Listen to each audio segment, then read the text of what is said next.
ان اللہ عندہ علم الساعہ، سورت کا خلاصہ، بے شک اللہ کے پاس علم قیامت کا، انبیاء تو وحی سے بیان کرتے ہیں، اور جو وحی سے ہو وہ علم غیب ہوتا نہیں۔ وَيُنَزِّلُ الْغَيْثَ، اور وہ برساتے ہیں بارش، تو بارش کا آنا کوئی نہیں جانتا۔ چند سال پہلے اخبار میں موسمیات والوں نے پیشنگوئی کی تھی کہ بارش کا کوئی چانس نہیں، اور اس سال بارش ہوگی نہیں۔ اگلے دن بارش شروع ہوئی، 10 دن تک ہوگی، تو اخبار میں آیا کہ موسمیات والوں کو جیل میں ڈالا جائے۔ تو موسمیات والوں نے کہا ہماری خبر نشر ہونے کے بعد موسم گیلا ہو گیا، ہمارا ترمامیٹر جو تھا اس نے پہلے خبر لکھ دی۔ تو جو آلے اور ذریعے سے معلوم ہو اس کو غیب نہیں کہتے۔ وَيَعْلَمُ مَا فِي الْأَرْحَامِ، اور وہ جانتے ہیں بچہ دانیوں کا حال۔ ہمارے اس محلے میں ایک نمازی تھا، کافی عمر کے بعد اس کی شادی ہو گئی۔ ایک دن فجر کے بعد میرے قریب آیا کہ بس بچہ ہونے میں 1 مہینہ باقی ہے، آج گھر والی کو اسپتال لے جا رہا ہوں۔ میں نے کہا خدا تعالیٰ خیر و عافیت سے یہ مرحلہ آسان فرمایا بیٹا جی۔ کیسے پتہ چلا؟ کہا پتہ چلا ڈاکٹر صاحب نے بتا دی۔ میں نے کہا ڈاکٹر کو کیسے معلوم ہوا؟ معلوم تو تمہیں ہونا چاہیے اور تیری بیوی کو پتہ ہونا چاہیے۔ چاہے ڈاکٹر صاحب کو تو سب معلوم ہوتا ہے۔ 1.5 مہینہ ہو گیا اور وہ شخص نماز دور دور پڑھتا تھا، چلے جاتا تھا۔ ایک دن میں نے روک لیا، میں نے کہا خیریت ہے؟ کہنے لگا وہ رپورٹ غلط نکلی، اس کے پیٹ میں ہوا بھر گئی تھی اور لوگوں نے سمجھا کہ شاید یہ حاملہ ہے، کوئی حمل نہیں تھا۔ وَيَعْلَمُ مَا فِي الْأَرْحَامِ۔ میں جمعہ نماز میں یہ آیت پڑھ رہا تھا، وہ بیٹھا ہوا تھا تو یہ پلر کے پیچھے ہو گئے۔ اس کو پتہ تھا کہ یہ دیوانہ مولوی ہے، کہتے کہ کھڑے ہو جاؤ تھا، اس کی بیوی تھی۔ ما یدرو میں خلقتا ادھا ادھا خدا پڑھ سی لیا نظر پڑھ سو۔ وَيَعْلَمُ مَا فِي الْأَرْحَامِ، کہتے جی الٹرا ساؤنڈ کے ذریعے پتہ چل جاتا ہے۔ پہلی بات تو یہ کہ بغیر عذر کے اس بات کے معلوم کرنے کے لیے کہ لڑکا ہے یا لڑکی الٹرا ساؤنڈ کرنا گناہ کبیرہ ہے، اللہ کے علم میں مداخلت ہے اور بے حیا لوگوں کا دھندا ہے۔ اگر کوئی بیماری ہے ڈاکٹر نے لکھا ہے وہ ایک عذر ہے، تو الٹرا ساؤنڈ کے ذریعے معلوم ہو جاتا ہے کہ جی لڑکا ہے یا لڑکی۔ تو سوال یہ ہے کہ جس دن الٹرا ساؤنڈ مشین خراب ہو اور بجلی نہ ہو اور ڈاکٹر صاحب موجود نہ ہو، علم اس کو نہیں کہتے کہ کبھی ہو کبھی نہ ہو۔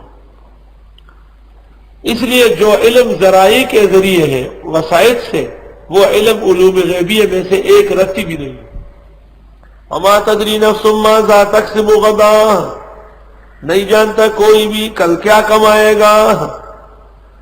تمہیں کیا پتا ہے کہ آج افطار میں کیا کھاؤ گے؟ کچھ چیزیں تو متعین ہیں اور کچھ بدل پھرے گی۔ آئے سوال، کوئی شخص یہ نہ سمجھے کہ صبح میں درس میں آؤں گا کیا کروں، اور درس میں نہ آ سکے پھر رات کو مر گئے، روڈ سے گزرتے ہوئے گاڑی نے مار دیا، جس جگہ آپ بیٹھے دیوار گر گئی۔ یہ سب کام ہوتے ہیں نا دنیا کے اندر۔ وما تدری نفس بأی ارض تموت، کوئی نہیں جانتا کس سرزمین پر مرے گا۔ حضرت بنوری کی ساری زندگی کراچی میں گزری تو انتقال راولپنڈی ملٹری اسپتال میں ہوا، اور مفتی محمود کی ساری زندگی سرحد میں پورے ملک میں تو ان کا انتقال بنوری ٹاؤن میں ہوا۔ مولانا احتشام الحق کی خطابت سے پاکستان گونج رہا تھا تو انتقال مدراس میں ہوا۔ مولانا غلام اللہ خان کے نعرہ مستانہ توحید سے پورا پنجاب گونج رہا تھا تو انتقال دبئی میں ہوا۔ مولانا یوسف صاحب کاندیلوی تبلیغ جماعت کے امیر دوم، انتقال لاہور میں ہوا۔ اللہ، ہر شخص کی موت کا وقت اللہ نے لکھا ہے اور جگہ اس نے متعین فرمائی۔ اور مودودی امریکہ کا ایجنٹ تھا تو انتقال امریکہ میں ہوا۔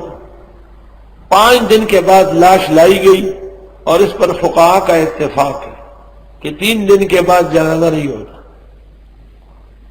تو 5 دن کے بعد یعنی هذه الفارة المفسوخة والمنفوخة دا مڑ پڑ سے گلے مانگک پدے جنازہ کو ما اللہ اکبر مودودیان جمشیو جنازہ کیا دا داستا خواجہ نا پہنچی وہی پہ خاک جہاں کا خبیر تھا، صحابہ پر تان کر چکا تھا، انبیاء کی توہین کی تھی، اخیر میں جا کے اللہ نے عبادت آخریہ اور حق مسلم سے محروم فرما دی۔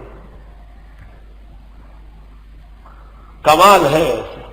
مفتی محمود سیاسی آدمی ہے لیکن جب مرتے ہیں تو صف اول کے علماء چاروں طرف بیٹھے ہوئے، مفتی ولی احسان، مفتی احمد الرحمان، مولانا یوسف لدھیانوی، مولانا رفیع عثمانی، مولانا تقی، یہ سارے حضرات چاروں طرف ہیں اور خالص فقہی مسئلے پر کلام ہو رہا ہے، اور ملک کے مقتدر ادارہ اس کے مہمان خانے میں تمام صلاحیتیں جمع ہیں، اور 13ویں صدی کے آخری حج، 14ویں صدی کا آخری حج اس کے لیے عزم کر چکے ہیں، ٹکٹ ہو چکا ہے، سیٹ اوکے ہیں، حج منظوری آ چکی ہے، تو ایک فضیلت بھی باقی نہیں جو مفتی محمود کو نہیں ملی، سب جمع کر دی گئی۔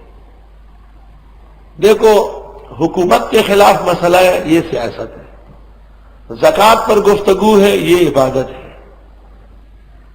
جواز و عدم جواز ہے، یہ تفقہ ہے، علماء سب موجود ہیں، یہ ولایت ہے، دینی مدرسہ ہے، یہ کعبہ و مسجد نبوی ہے، سفر ہے، یہ شہادت ہے، حج ہے، یہ شہادت ہے، عزم ہے۔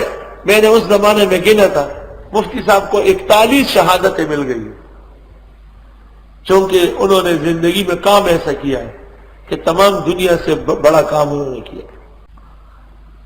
تو میں نے مودودی جماعت کو کہا کہ فیصلہ دنیا میں ہو گیا، تمہارا بڑا امریکہ میں مرتا ہے، چاروں طرف انگریز ڈاکٹر کھڑے ہیں، اور مفتی محمود علماء اور اولیاء کے درمیان میں فوت ہوتے ہیں۔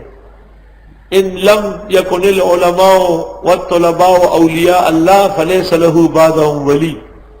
امام مالک و شافعی دونوں کا قول ہے، اگر یہ علماء اور طلباء بھی اولیاء نہیں پھر کوئی اور ولی خدا کا نہیں ہو سکتا۔ ان اللہ علیم خبیر، بے شک اللہ تعالیٰ علم والے ہیں، خوب خبردار۔ یہ اخیر میں جو 5 آیتیں آئی ہیں، 5 چیزیں، ان کو کہتے ہیں مغیبات خمسہ۔ احادیث میں ہے کہ یہ علم الغیب کی چابیاں ہیں اور خزانے ہیں، اللہ نے اپنے پاس رکھے ہیں، کسی کو نہیں دیا ہے۔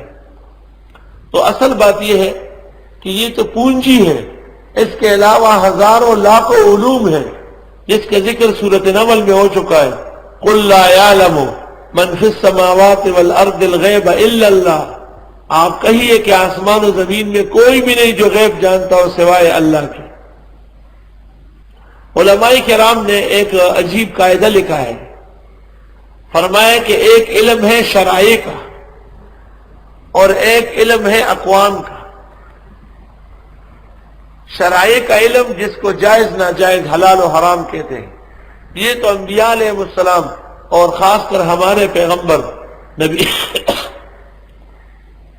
نبی کریم صلی اللہ علیہ وسلم کو بکمال دیا گیا ہے، اور علم الاقوام میں سے جو ان کی نبوت کی شایع نشان ہے وہ عطا فرمایا گیا ہے۔ باقی علم غیب کا مسئلہ محقق الاثر مولانا سرفراز خان نے ازالت الریب عن مسئلہ علم الغیب میں بالتفصیل لکھا ہے۔